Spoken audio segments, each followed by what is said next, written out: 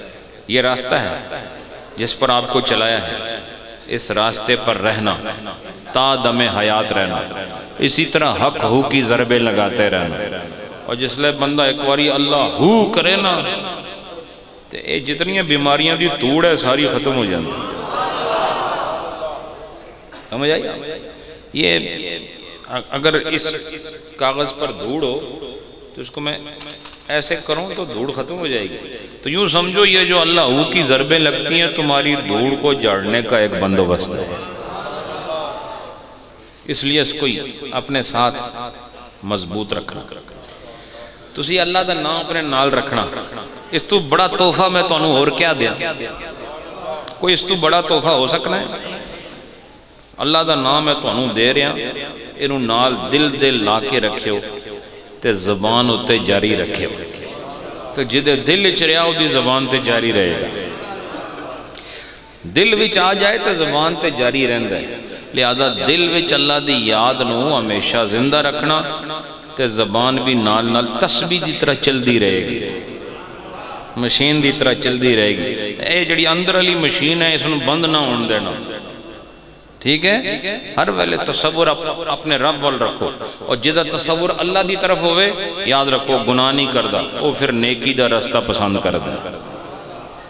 اللہ پاک سلامت رکھے۔ خوبصورت مجلس ہو گئی بھائی، ایک تاریخی محفل ہوئی ہے۔ اللہ پاک اس میں آپ کو جو کچھ بتایا گیا اس پر عمل کرنا تاکہ میں نے بھی کچھ مل جائے۔ آپ کو پتہ ہے مجھے میرے اندر بھی بڑی لالچ ہے، نہیں سمجھے؟ جس آدمی کے اندر حرص نہ ہو وہ کبھی بھی فائدہ نہیں اٹھا سکتا۔ اور اس پر بھی رومی صاحب کا پورا درس میں نے دیا کہ آدمی حریص ہوتا ہے، اور حریص ہونا نبی کی بھی شان ہے، نہیں سمجھے؟ قرآن نے ذکر کیا ہے کہ ہمارا نبی محمد صلی اللہ علیہ وسلم اللہ نے فرمایا حریص ہیں، حریص ہیں، ان کے اندر بھی حرص ہے۔ لیکن حرص کس کے لیے ہے؟ حرص اس لیے نہیں کہ میں نے روٹی ملے مکان میں، حرص اس لیے ہے کہ میرے امتی جنت میں چلے جائے۔ سمجھ آئیے آپ؟ تو آپ ذرا اس پر عمل کرتے رہنا تاکہ میرا بھی فائدہ ہو جائے۔ تو آپ کو میرے سے ہمدردی ہے کہ نہیں؟ بھائی مجھے تو ہے، اس لیے میں نے اتنی دیر آپ کو ذکر کرایا۔ میری ہمدردی میں تو شک نہیں، میں نے اپنی ہمدردی ظاہر کر دی آپ پر، اور جتنی دیر میں نے گفتگو کی ہے میرا رب جانتا ہے وہ ہمدردی پر مبنی ہے۔ آپ کا بھلا چاہتا ہوں تو تم میرا بھی بھلا چاہو، اس پر عمل کرنا تو خدا میرے لیے بھی آسانیاں کر دے گا۔ ہم بغیر سودے کے بات کرتے ہی نہیں، بغیر سودے کے بات کرتے ہی نہیں، ہم اپنا فائدہ دیکھ رہے ہیں، لیکن فائدہ اس کو ہوتا ہے جو دوسرے کو فائدہ دے۔ سمجھ آئی؟ جو دوسرے کو فائدہ نہ دے اللہ اس کو فائدہ نہیں ہوتا۔ یہ لالچ بڑی عجیب چیز ہے، جو چاہتا ہے کہ ہر چیز مجھے مل جائے۔ وہ غالباً رومی صاحب نے ذکر کیا ہے، کہیں مجھے ذہن میں ابھی نہیں ہے، لیکن وہ ایک کتے کے منہ میں روٹی کا ٹکڑا تھا۔ سن دے، درس تو ختم ہو گیا ہے لیکن یہ بات آپ کو سنا رہا ہوں تاکہ مطلب سمجھ آ جائے۔ تو وہ تالاب کے پاس گیا تو اس نے جب تالاب کے اندر دیکھا نا تو اس نے سوچا کہ یہ جو کتا دوسرا ہے اس کے منہ میں روٹی ہے تو لہذا یہ اس کے پاس نہیں ہونی چاہیے۔ اس نے منہ کھولا تو جڑا اپنا سی وہ بھی گیا، نہیں سمجھے؟ اس سے پتہ چلا کہ ایسی لالچ جس میں دوسرے کو نقصان دے کے خود فائدہ حاصل کرو، یہ فقیری نہیں ہوتی، یہ دنیا کا غلام ہونے کے مترادف ہے۔ لیکن فقیر کون ہوتا ہے؟ جو فائدہ دے کے فائدہ لیتا ہے۔ پہلے فائدہ دیتا ہے، لیتا نہیں۔ پہلے فائدہ یعنی پہلے افادہ کرتا ہے پھر استفادہ کرتا ہے۔ چلو میں علمی اصطلاح میں کہہ دیتا ہوں، پہلے افادہ کرتا ہے پھر استفادہ کرتا ہے۔ کیوں؟ افادے کا مطلب ہے دوسرے کو فائدہ دینا، اور استفادے کا مطلب ہے خود فائدہ حاصل کرنا۔ لہٰذا خود وہ اپنے آپ کو بعد میں رکھتا ہے، پہلے دوسرے کو فائدہ دیتا ہے۔ تو میں نے تو آپ کو فائدہ دے دیا، اب آپ نے مجھے فائدہ دینا ہے، یہ ذکر آپ نے ساری عمر جاری رکھنا۔ ضروری نہیں ایسی محفل لگانے، بس اکیلے بھی ہو تو بس ایک تسبیح لا الہ الا اللہ کی پڑھ لیا کرو، اللہ ہو پڑھ لیا کرو، شور کرنے کی ضرورت نہیں، اندر ہی اندر اللہ ہو، کسی کو پتہ ہی نہیں، اور اندر ہو کے نغمے بج رہے، ہو کی نغمہ سرائی ہو، کسی کو پتہ نہ ہو، اور اللہ اللہ کی صدائیں دل کی ہر دھڑکن کے ساتھ آپ کے تارے روحانی کو چھیڑ رہے ہیں۔ اس لیے جس آدمی نے ایسا کیا وہ ہمیں فائدہ پہنچائے گا، تو میں نے اپنے حصے کا فائدہ آپ کو دے دیا، اور اتنا فائدہ خدا نے مجھے واپس دے دیا ہے کہ میں نے حق بات آپ کو پہنچا دی ہے۔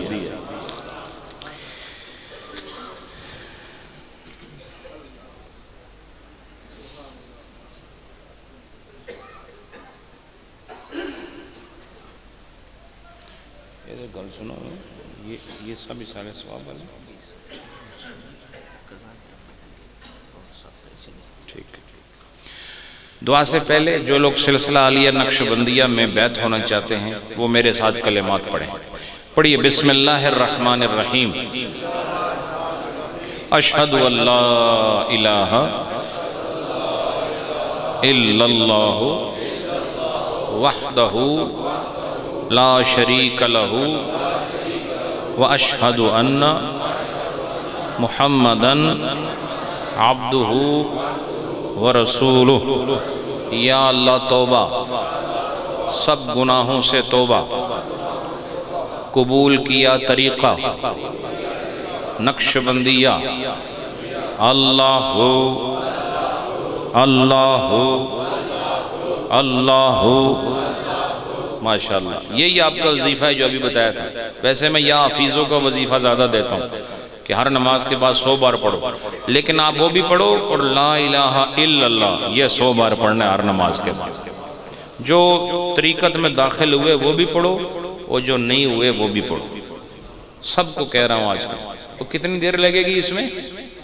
نہیں 5 منٹ کدھر لگتے ہیں؟ لا الہ الا اللہ لا الہ الا اللہ لا الہ الا اللہ۔ ابھی میں پڑھوں تو منٹ کے اندر سب پورا ہو جائے گا۔ 5 منٹ اگر آپ کو دوں پھر تو بھاگ جائیں گے سارے۔ 5 منٹ کہاں ہیں ہمارے مسلمانوں کے پاس، اس لیے مختصر رکھا ہے۔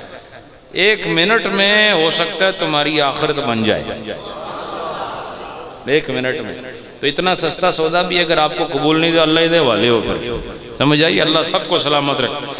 الحمدللہ رب العالمین، الصلاۃ والسلام علی محمد وعلی آلہ وَأَصْحَابِهِ اجمعین۔ اللہ یہ کیا پیاری محفل تو نے کرائی اپنے کرم سے، اسے قبول بھی فرمائے۔ یہ جتنے پیارے لوگ تیرے نبی کے غلام آئے ہیں، بے شک ہم سب پوری جماعت گناہگار ہیں، پر تیرے بندے ہیں، کلمہ تو تیرے نبی کا پڑھتے ہیں، تیرے بھیجے ہوئے قرآن پر ایمان رکھتے ہیں، اور تیری رحمت کی ہم امیدوار بھی ہیں اور خوف میں بھی ہیں۔ یہ خوف اور امید کے مابین رہنے والے ان مسکینوں کو، ہم سب مسکینوں کا اللہ آج کرم فرماتے ہوئے معافی عطا فرماتے۔ صغیرہ کبیرہ ظاہر پوشیدہ جو بھی ہم سے گناہ ہوئے، اندھیروں میں اجالوں میں تنہائیوں میں مجلسوں میں، بچپنے میں جوانی میں بڑھاپے میں، اے کریم رب تیرے پاس کسی وقت بھی آ سکتے ہیں، آنے سے پہلے پہلے ہمیں پاک کر دے اللہ، ہمیں ہر گناہ سے دوری عطا فرما، اور ہر نیکی کو اپنے سینے میں بسانے کی توفیق عطا فرما۔ اللہ جو نماز نہیں پڑھتے، اے اللہ تجھے نبی کا واسطہ ان کو نمازی بنا دے۔ اے اللہ جو روزے نہیں رکھتے انہیں روزے دار بنا دے، جو حج نہیں کرتے انہیں حجی بنا دے۔ اللہ جو زکوٰۃ نہیں دیتے انہیں سخی بنا دے۔ اے اللہ جو بندوں کے حقوق کا لحاظ نہیں کرتے انہیں حقوق العباد کا لحاظ عطا فرما۔ اے اللہ میں خلق خدا سے محبت عطا فرما۔ اے رب العالمین ہمیں شکر والا ذکر والا دل عطا فرما۔ اللہ سجدہ ریزی والی پیشانی عطا فرما، تیرا ذکر کرنے والی زبان عطا فرما، تیری یاد میں رونے والی آنکھ عطا فرما، تیری محبتوں میں دھڑکنے والا دل عطا فرما۔ اے اللہ سب کو تعلیمات قرآنیہ پر عمل عطا فرما، نبی پاک کی سنتوں سے محبت اور اس پر عمل عطا فرما، اہل بیت کی محبت عطا فرما، صحابہ کرام کی محبت عطا فرما، اولیاء کرام کی صحبت عطا فرما، علماء ربانیین کی مجلس عطا فرما، سیکھنا اور سکھانا ہمارا مقدر فرما دے۔ اللہ آج جتنے آئے ہیں سب کی پریشانیاں دور فرما دے۔ اے اللہ جو غریب آئے ہیں انہیں تونگر فرما دے، جو بے روزگار آئے ہیں اے رزاق و خلاق ذات سب کو اپنی جناب سے وسعت والا رزق عطا فرما۔ اللہ جن کی جھولیاں خالی ہیں اولادوں سے، اللہ ان ماؤں کو پیاری اولادیں عطا فرما۔ اللہ جن کے رشتوں میں پریشانیاں انہیں نیک رشتے عطا فرما۔ اللہ جن گھروں میں جھگڑے ہیں، ناچاکیاں ہیں، افتراق ہے، انتشار ہے، اللہ ان گھروں میں اتحاد و محبت و اتفاق پیدا فرما۔ رب العالمین جو دین سے دور ہیں انہیں قربت دینیہ عطا فرما۔ اے اللہ جتنے لوگوں نے اپنے دلوں میں مرادیں رکھی ہوئی ہیں یا لوگوں نے ہمیں کہا ہے دعا مانگنے کے لیے، اللہ ہم بیکاری ہیں تیرے در کے، تجھ سے مانگ رہے ہیں، اے اللہ عطا فرماتے ہوئے عرض کر رہے ہیں، اللہ تو عطا فرماتے ہوئے رب کائنات سب کی عرضیاں قبول فرما لے، سب کی دعائیں قبول فرما لے۔ رب کائنات میاں حبیب الرحمن اور ان کی اہلیہ اور تبسم بطول صاحبہ، استاذ المدرسین قاری غلام قادر صاحب مرحوم، اور پیر سید منیر حسین شاہ صاحب مرحوم آستانہ عالیہ چنگا، ان کے لیے، اور پیر میاں اشتیاق احمد صاحب یہ ان کے لیے، اور صوفی حاجی محمد افضل صاحب کے والدین اور آپ سب کے ماں باپ میں سے، بہن بھائیوں میں سے، رشتہ داروں میں سے، ہمارے اولیاء اللہ میں سے، اہل طریقت، اہل محبت، اہل قرابت میں سے جو دنیا چھوڑ گئے، اللہ سب کو اس محفل کا ثواب عطا فرما۔ دعا کرو اپنے پیاروں کے لیے جو آپ سے چلے گئے، ان آپ سے پہلے آگے بڑھ گئے، ان کے لیے دعا کرو، اے اللہ ان کے لیے قبر کی زندگی کو آسان فرما، اے اللہ ان کی قبروں کو ان کے لیے وسیع فرما دے، اللہ ان کو نبی پاک کی زیارت عطا فرما، اللہ انہیں نبی پاک کی شفاعت عطا فرما، ان کے گناہوں کو معاف فرما، ان کی نیکیاں قبول فرما، اور اللہ ہم سب کا بھی یہ مرحلہ آسان فرما، ایمان کے ساتھ دنیا سے رخصتی عطا فرما، اللہ تمام مریضوں کو صحت عطا فرما۔ اور یہ حاجی خلیفہ صوفی محمد افضل صاحب کے چچا زاد بھائی محمد شعیب صاحب جو کسی حادثے کا شکار ہوئے ہیں، سخت علیل ہیں، بیمار ہیں اور زخموں کی حالت میں ہیں، دعا کرو سارے، اے قادر و قدیر ذات، اے حافظ و حفیظ ذات، اے شافی الامراض ذات، اللہ ان کو صحت عطا فرما، ان کی زندگی کی حفاظت فرما۔ اس کے علاوہ جتنے لوگوں نے بیماریوں کا ذکر کیا، پنجاب میں، برطانیہ میں، آزاد کشمیر میں، جہاں جہاں میں گیا، اللہ ان سب کو اپنی بارگاہ سے شفائے تامہ عطا فرما۔ اللہ اس مرکز کو جلد پایا تکمیل تک پہنچنا نصیب فرما۔ ہمارے خلیفہ صاحب کے جتنے بھی رفقائے کار ہیں، ان کے برادران ہیں، حافظ حفظ الرحمن صاحب ہیں، ان کے اور جو ان کے بتیجے ہیں، ماشاءاللہ ان کے بڑے بھائی کے جو صاحبزادگان ہیں، ان کے اپنے بچے بچیاں، چھوٹے پوتے پوتیاں، نواسے نواسیاں، اللہ اور آپ سب کے جتنی اولادیں، اللہ سب کو دو جہان کی خوشیاں عطا فرما۔ رب العالمین رب کائنات ہمیں اتفاق و محبت عطا فرما، اللہ ہمیں بڑوں کا احترام عطا فرما، اللہ ہمیں چھوٹوں پر شفقت عطا فرما۔ جی شیرباز صاحب محترم، ان کے لیے دعا کریں، اللہ ان کے درجات بلند فرمائے، اللہ وسعت ان کی رحمتوں میں مقدر فرمائے، اور جتنے بھی اہل خیر ہیں اللہ ان کو اپنے خاص جوار میں جگہ عطا فرما۔ ربنا تقبل منا انك انت السميع العليم وتب علينا انك انت التواب الرحيم برحمتك يا ارحم الراحمين۔